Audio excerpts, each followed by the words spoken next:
पहला मुख्यमंत्री है जो चुनाव से पहले प्रेस वार्ता बुलाता है और कहता है कि यदि मैंने काम किया हो तो मुझे वोट देना और मैंने काम नहीं किया हो तो मुझे वोट मत देना।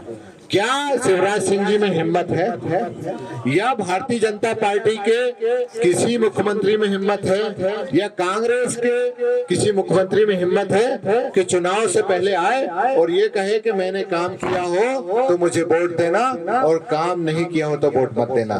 तो ये तो ताली, इस बात पे ताली बजनी चाहिए, नहीं बजनी चाहिए कि किसी एक व्यक्ति में तो हिम्मत है। अब बार बार आप यदि हिंदू मुसलमान करेंगे तो मेरे युवाओं की शिक्षा पिछड़ जाएगी, मेरे युवाओं का रोजगार कहीं दब जाएगा, मेरी महिलाओं की सुरक्षा कहीं पीछे छूट जाएगी।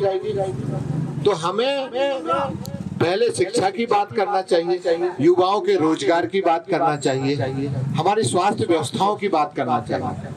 मुझे बड़ा आश्चर्य है, इतना बड़ा शहर है परंतु ना तो स्वास्थ्य सुविधाएं हैं और ना शिक्षा व्यवस्थाएं हैं। मैं आपको सबको चैलेंज देता हूं कि कल सुबह मेरे साथ चलिए और कुछ सरकारी स्कूलों का हम लोग दौरा करें और वहाँ की व्यवस्थाएं हम देखें तो आपको समझ में आएगा कि हमारे साथ कितना बड़ा धोखा हो रहा है। हमको सबको प्राइवेट स्कूलों में भेज दिया गया, हमको 4,000, 5,000 और 10,000 रुपए महीना खर्चा करने के लिए मजबूर किया जा रहा है और 1,000 रुपए लाडली बहना के रूप में लालीपाप दिया जा रहा है। तो इस बात को हमको भी समझना पड़ेगा।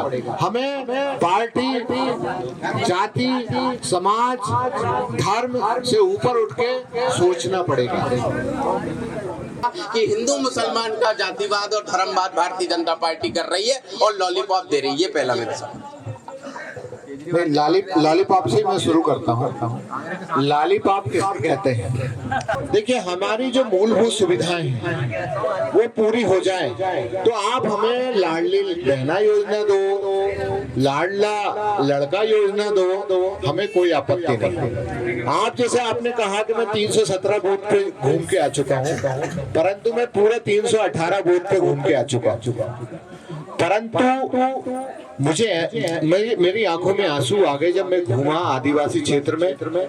मेरे पास ज्यादा कुछ पढ़वाने के लिए तो रहता नहीं था, मेरे हाथ में एक पंपलेट हुआ करता था तो मैं कभी 8वीं का बच्चा कभी 10वीं का बच्चा मिल जाए और उसके हाथ में मैं पंपलेट दे देता और उससे कहता बेटा पढ़ो, तो 10 बच्चे में से मुश्किल से 1 या 2 बच्चे पढ़ने की स्थिति में रहते थे, बाकी 8 बच्चे तो भाग जाते थे। तो हमारे आदिवासी समाज का यदि हम उत्थान करने चाहते हैं, हमारे किसानों और मजदूरों का हम उत्थान करना चाहते हैं तो सबसे पहले हमें उन्हें शिक्षा देनी पड़ेगी।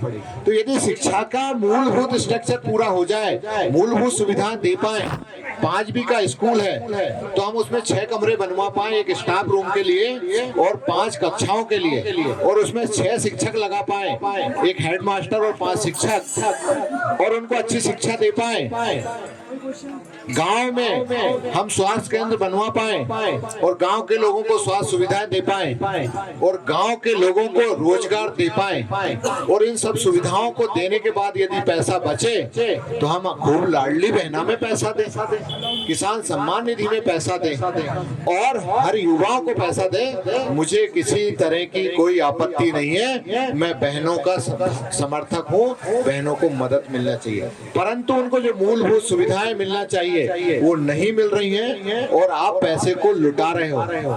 आज पिछले 6 महीने से हमारे वरिष्ठ जनों को वृद्धा पेंशन नहीं मिल रही है, विकलांग पेंशन नहीं मिल रही है और बच्चों को 1 साल से स्कॉलरशिप नहीं मिली है। उनकी चिंता छोड़कर आप लाडली बहना की चिंता कर रहे हैं, ये इस पे मेरी आपत्ति है। चलेगी झाड़ू